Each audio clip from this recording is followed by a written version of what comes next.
سلام، من امروز اومدم با یه آموزش خفنه دیگه. اگه بریانی رو تا حالا درستش نکردی، به این روشی که بهت میگم درستش کن. قول میدم که از نتیجه شگفت زده بشی.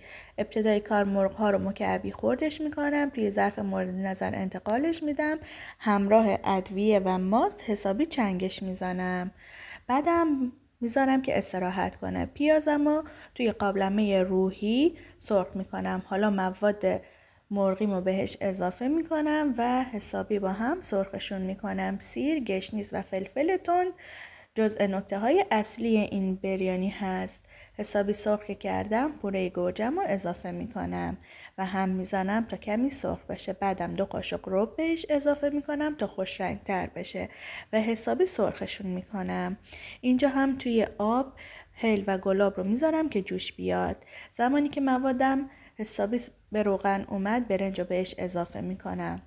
حالا آب رو بهش اضافه میکنم تا جایی که 1 بند انگشت از روی برنج بیاد بالاتر. میذارم که دم بکشه. بچه ها، حالا یه بریانی خیلی خوشمزه داریم که از خوردنش سیر نمیشی. نوش